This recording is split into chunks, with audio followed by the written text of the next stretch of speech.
নমস্কার। আরও একবার সবাইকে আন্তরিক অভিনন্দন। আজকের এই আলোচনাটি মূলত বৃষ রাশির মানুষদের জন্য গুরুত্বপূর্ণ থাকবে, কারণ আজকের এই আলোচনার মধ্যে দিয়ে আমরা জানব সম্পূর্ণ জুলাই 2025 বৃষ রাশির মানুষদের জন্য কেমন থাকতে চলেছে সেই সম্বন্ধে। সম্পূর্ণ জুলাই মাসে নবগ্রহ কোথায় ট্রানজিট করবেন, কোথায় কোথায় দৃষ্টি ফেলবেন, কোন কোন গ্রহ রাশি পরিবর্তন করবেন, আর তার উপর নির্ভর করে আপনাদের স্বাস্থ্য, আপনাদের পরিবার, আপনাদের ভাগ্য, কর্ম, সন্তান প্রতিটা বিষয়কেই ডিটেলস আলোচনা করব according to house, according to planet. তো সম্পূর্ণ ভিডিওটি অবশ্যই দেখুন। আলোচনা যদি ভালো লাগে লাইক, কমেন্ট এবং শেয়ার করতে পারেন। আমার সাথে যারা পার্সোনালি যোগাযোগ করতে চাইছেন, জন্মছক যারা বিচার করতে চাইছেন, ভিডিও ডেসক্রিপশনে এবং ইন্ট্রোতেও নাম্বার দেওয়া থাকবে, আপনারা ফোন করে কিংবা হোয়াটসঅ্যাপের মাধ্যমে বুকিং করতে পারেন। আর আপনি যদি একজন নতুন দর্শক হয়ে থাকেন, এটাই সব থেকে ভালো সময় চ্যানেলটিকে সাবস্ক্রাইব করে নেওয়ার জন্য। তো চলুন প্রথমেই দেখে নেওয়া যাক জুলাই মাসের একদম শুরুতেই আপনাদের রাশি থেকে নবগ্রহ কোথায় ট্রানজিট করছেন।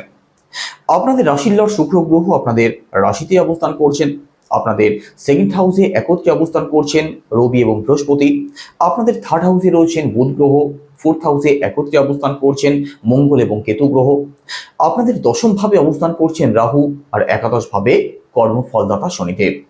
তো চলুন আলোচনা শুরু করা যাক। আপনাদের রাশির লর্ড শুক্র গ্রহ আপনাদের রাশিতে অবস্থান করছেন।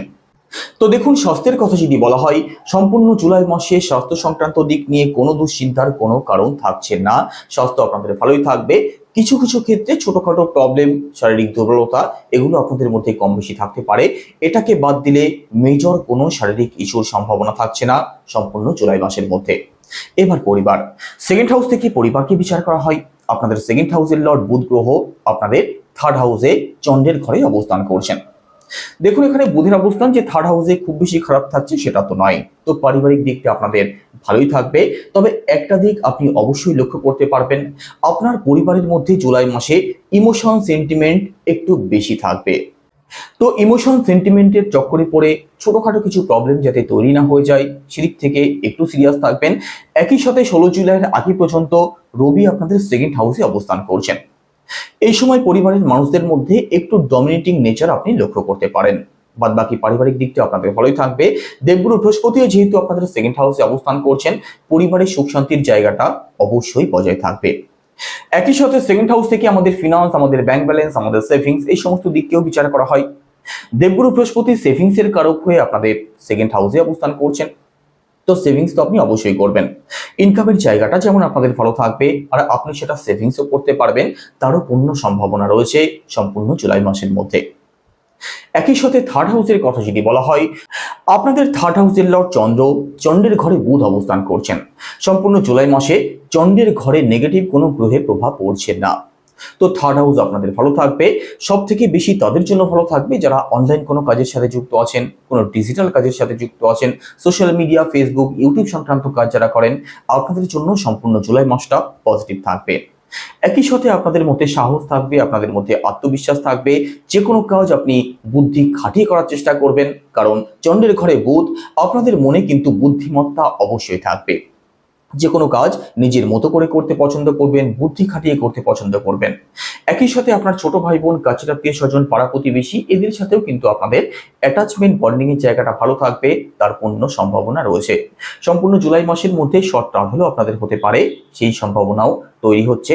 কারণ এখানে চন্দ্রের ঘরে যেহেতু বুধ অবস্থান করছেন, তো একটু ঘুরে বেড়ানোর মানসিকতা আপনাদের মধ্যে কিন্তু লক্ষ্য করা যাবে। এবার প্রপার্টি, ফোর্থ হাউস থেকে প্রপার্টিকে বিচার করা হয়। আপনাদের ফোর্থ হাউসের লর্ডকে রবি, আর রবি আপনাদের সেকেন্ড হাউসে অবস্থান করছেন কতদিন, 16 জুলাইয়ের আগে পর্যন্ত। 16 জুলাইয়ের পরবর্তী সময় রবি আপনাদের থার্ড হাউসে প্রবেশ করবেন। সেকেন্ড হাউসে, থার্ড হাউসে অর্থাৎ বুধের ঘরে, চন্দ্রের ঘরে রবির অবস্থান ভালোই থাকবে। তো প্রপার্টি দিক থেকেও সাপোর্ট আপনি অবশ্যই পাবেন, প্রপার্টি সংক্রান্ত লাভ আপনাদের প্রাপ্তি হতে পারে। আপনি যদি প্রপার্টি সেল পারচেস করতে চান, অথবা গাড়ি, ফ্ল্যাট, বাড়ি ক্রয় বিক্রয় সংক্রান্ত কিছু সিদ্ধান্ত যদি নেওয়ার থাকে, অবশ্যই নিতে পারেন। একই সাথে দেখুন, প্রপার্টিতে যদি কোনো প্রকার কোনো রেনোভেশন করতে চান, তার জন্য ভালো সময় থাকবে। তো প্রপার্টি সংক্রান্ত যে কোনো দিক আপনাদের জন্য ভালো থাকবে, কোনো দুশ্চিন্তার কোনো কারণ থাকছে না। একই সাথে ফোর্থ হাউস থেকে আমাদের মাকে বিচার করা হয়, তো মাতৃপক্ষ আপনাদের ভালো থাকবে, মাকে নিয়ে দুশ্চিন্তার কোনো কারণ নেই। আপনার সাথে আপনার মায়ের অ্যাটাচমেন্ট বন্ডিং এর জায়গাটা সম্পূর্ণ জুলাই মাসে ভালো থাকবে। একই সাথে এডুকেশনের কথা যদি বলা হয়, পড়াশোনাও আপনাদের ভালো চলবে। পড়াশোনাতে আপনাদের মধ্যে বুদ্ধিমত্তা থাকবে। এখানে অ্যাডভান্স লেভেলের চিন্তাভাবনা বিদ্যার্থীদের মধ্যে লক্ষ্য করা যাবে। সম্পূর্ণ জুলাই মাসের মধ্যে কোনো এক্সাম যদি থাকে, বিশেষ করে 16 তারিখের আগে পর্যন্ত সময়টা আপনাদের জন্য বেশি ভালো থাকবে। তো দেখুন, এখানে সম্পূর্ণ জুলাই মাসের মধ্যে যদি এডুকেশনাল কিছু পরিবর্তন করতে চান অথবা নতুন অ্যাডমিশন নেওয়ার থাকে, বাড়ি থেকে দূরে গিয়ে যারা পড়াশোনা করবেন ভাবছেন, আপনাদের জন্য পজিটিভ সময় থাকবে। কোনো এক্সাম থাকলে আপনি অবশ্যই ভালো ফল করতে পারবেন। তবে এখানে 4th হাউস নিয়ে একটা কথা না বললেই নয়। 4th হাউসে মঙ্গল গ্রহ অবস্থান করছেন, কেতু আপনাদের 4th হাউসে পরবর্তী 1.5 বছর অবস্থান করবেন। রাহুর সপ্তম দৃষ্টিও পড়ছে আপনাদের 4th হাউসে। প্রপার্টির দিক থেকে সাপোর্ট তো আপনি অবশ্যই পাবেন, প্রপার্টির জায়গাটাও আপনাদের ভালো থাকবে। তবে দেখুন, হঠকারী কোনো সিদ্ধান্তের শিকার যাতে না হয়ে যান সেদিক থেকে কিন্তু সিরিয়াস থাকতেই হবে, কারণ মঙ্গল আপনাদের 4th হাউসে অবস্থান করছেন, রাহুর দৃষ্টিও আপনাদের 4th হাউসে পড়ছে। আপনার মায়ের মধ্যে কিছুটা চাপা স্বভাব আপনি লক্ষ্য করতে পারেন। তো এখানে পজিটিভ নেগেটিভ দুরকম রেজাল্টই আপনাদের প্রাপ্তি হবে। এডুকেশনের দিক থেকেও পজিটিভ রেজাল্ট তো আপনি অবশ্যই পাবেন, তবে ভুল কোনো সিদ্ধান্তের শিকার যাতে না হয়ে যান সেদিক থেকে আপনাদেরকে একটু সিরিয়াস থাকতেই হবে। এবার রিলেশন, পঞ্চম ভাব থেকে রিলেশনকে বিচার করা হয়। আপনাদের পঞ্চম ভাবের লর্ডকে বুধ গ্রহ, আর বুধ আপনাদের 3rd হাউসে অবস্থান করছেন। 3rd হাউসে যে বুধের অবস্থান খারাপ থাকছে সেটা তো নয়, তো রিলেশন আপনাদের ভালো থাকবে। সম্পূর্ণ জুলাই মাসে রিলেশন নিয়ে দুশ্চিন্তার তেমন কোনো কারণ থাকছে না। একই সাথে পঞ্চম ভাব থেকে আমাদের সন্তানকে বিচার করা হয়, তো সন্তান পক্ষ আপনাদের অবশ্যই ভালো থাকবে। তবে সম্পূর্ণ জুলাই মাসের মধ্যে আপনার সন্তানকে কিন্তু যে কোনো কারণে শর্ট ট্রাভেল করতে হতে পারে, সেটা পড়াশোনার জন্য হতে পারে অথবা অন্য কোনো কাজের জন্য হতে পারে। শর্ট ট্রাভেল অথবা যে কোনো কারণে ট্রাভেল কিন্তু আপনার সন্তানের কম বেশি হবে। তবে সন্তান পক্ষ আপনাদের অবশ্যই ভালো থাকবে। ফ্যামিলি প্ল্যানিং যারা করতে চাইছেন আপনাদের জন্যও ভালো সময় থাকবে, সন্তান সুখ আপনাদের অবশ্যই প্রাপ্তি হবে। একই সাথে দেখুন, দাম্পত্য জীবনের কথা যদি বলা হয়, তো সপ্তম ভাব থেকে দাম্পত্য জীবনকে বিচার করা হয়। আপনাদের সপ্তম ভাবের লর্ডকে মঙ্গল গ্রহ, ভালো করে বোঝার চেষ্টা করবেন। মঙ্গল গ্রহ আপনাদের 4th হাউসে অবস্থান করছেন, 4th হাউসে কেতু অবস্থান করছেন, রাহুর সপ্তম দৃষ্টিও পড়ছে আপনাদের 4th হাউসে মঙ্গলের উপরে। তো এখানে 29শে জুলাইয়ের আগে পর্যন্ত মঙ্গল আপনাদের 4th হাউসে অবস্থান করবেন। তো দেখুন, দাম্পত্য জীবনের দিক থেকে কিন্তু একটু সিরিয়াস আপনাদেরকে থাকতেই হবে। প্রথমত, আপনার পার্টনারের মনের মধ্যে কি চলছে সেটা বুঝতে আপনাদের সমস্যা হবে, কারণ এখানে মঙ্গল কেতুর সাথে অবস্থান করছেন, আর কেতুর স্বভাবই হচ্ছে গোপনীয়তা। মঙ্গল যেহেতু কেতুর সাথে অবস্থান করছেন, তো আপনার পার্টনারের মনের মধ্যে কি চলছে, কি ভাবছে, কি করতে চাইছে, এটা কিন্তু বুঝতে আপনাদের প্রবলেম হতে পারে। একই সাথে রাহুর সপ্তম দৃষ্টিও যেহেতু মঙ্গলের উপরে পড়ছে, কখনো কখনো আপনার পার্টনারের মধ্যে একটু উগ্রতা আপনি লক্ষ্য করতে পারেন। দাম্পত্য জীবনে কিন্তু যে কোনো বিষয় নিয়ে ছোটখাটো প্রবলেম তৈরি হতে পারে, সেক্ষেত্রে সিরিয়াস আপনাদেরকে থাকতেই হবে। ছোটখাটো বিষয়গুলিকে অবশ্যই অ্যাভয়েড করার চেষ্টা করবেন। এবার ভাগ্য, নবম ভাব থেকে ভাগ্যকে বিচার করা হয়। আপনাদের নবম ভাবের লর্ড দেবগুরু বৃহস্পতি, আর দেবগুরু আপনাদের 2nd হাউসে অবস্থান করছেন, আর এখানে দেবগুরু দৃষ্টিও পড়ছে আপনাদের নবম ভাবে অর্থাৎ ভাগ্যস্থানে। তো ভাগ্যের সাপোর্ট তো আপনি অবশ্যই পাবেন। ভাগ্যস্থান আপনাদের খুব ভালো থাকছে, আর ভাগ্যস্থান যেহেতু ভালো থাকছে, আপনি যে কাজই করবেন, যেদিকেই যাবেন, সেদিক থেকেই কিন্তু সফলতা প্রাপ্তির পূর্ণ সম্ভাবনা থাকবে। সেদিক থেকেই আপনি ভাগ্যের সাপোর্ট নিশ্চিতভাবে পাবেন। দেবগুরু অত্যন্ত শুভ একটি গ্রহ, আপনাদের ভাগ্যস্থানের লর্ড, আর দেবগুরুর দৃষ্টিকে অমৃত মনে করা হয়। তো দেবগুরুর অমৃত দৃষ্টি যেহেতু আপনাদের ভাগ্যস্থানে পড়ছে, পরবর্তী 1 বছরও পড়বে। তো এখানে কোনো কাজের শুভারম্ভ যদি আপনি করতে চান, কোনো ব্যবসা যদি শুরু করতে চান, বড় কোনো ইনভেস্টমেন্ট যদি করতে চান, অবশ্যই করতে পারেন।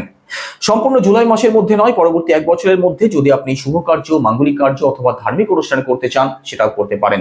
পরবর্তী 1 বছরের মধ্যে আপনাদের লং ট্রাভেল হতে পারে, কোনো স্পিরিচুয়াল ট্রাভেল হতে পারে। একই সাথে উচ্চ শিক্ষার জায়গাটা আপনাদের খুব ভালো থাকবে। আপনাদের পিতৃপক্ষ কিন্তু অতি উত্তম থাকবে, আর যে কোনো দিক থেকে ভাগ্যের সাপোর্ট আপনি অবশ্যই পাবেন। এবার কেরিয়ার, দশম ভাব থেকে কেরিয়ারকে বিচার করা হয়। আপনাদের দশম ভাবের লর্ড কর্মফলদাতা শনিদেব, শনিদেব আপনাদের একাদশ ভাবে অবস্থান করছেন। তবে জুলাই মাসের মিড জুলাইয়ের পরবর্তী সময় শনিদেব বকরি হয়ে যাবেন।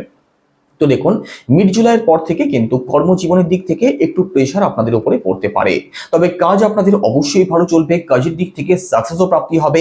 যারা চাকরির চেষ্টা করছেন, আপনাদের চাকরিও প্রাপ্তি হতে পারে, কারণ এখানে একাদশ ভাবে শনি অবস্থান করছেন। শনিদেব যখন বকরি হয়ে যাবেন, দশম ভাবেরও ফল দিতে শুরু করবেন। তো কর্মজীবন আপনাদের অত্যন্ত ভালো থাকবে। মিড জুলাই পরবর্তী সময় কর্মের ফল পেতে একটু সময় আপনাদের বেশি লাগতে পারে, তবে আবারও বলছি, কর্মজীবনে পরিশ্রম করলে কিন্তু সফলতা আপনি অবশ্যই পাবেন। আপনাদের সুনাম সম্মানের জায়গাটাও বাড়তে পারে, কর্মপ্রাপ্তি আপনাদের হতে পারে। ব্যবসার কথা যদি বলা হয় সেক্ষেত্রে সপ্তম ভাব থেকে ব্যবসাকে বিচার করা হয়। সপ্তম ভাবের লর্ড অত্যন্ত ভালো অবস্থায় রয়েছেন বুধ, যিনি আমাদের ব্যবসার কারক। বুধের অবস্থানও সম্পূর্ণ জুলাই মাসে ভালো থাকবে, তো ব্যবসা আপনাদের ভালো চলবে। ব্যবসায়ী যারা আছেন আপনাদের দুশ্চিন্তার কোনো কারণ থাকছে না। ব্যবসাতে যদি কিছু অ্যাড অন করতে চান আপনি অবশ্যই করতে পারেন। নতুন যারা ব্যবসা শুরু করবেন ভাবছেন আপনাদের জন্যও বিশেষ ভালো সময় থাকবে। তো সম্পূর্ণ জুলাই মাসটাই আপনাদের জন্য কম বেশি ভালো থাকবে, কিছু কিছু দিক থেকে নেগেটিভ প্রভাব যদিও পড়বে। তো কি উপায় অবলম্বন করবেন?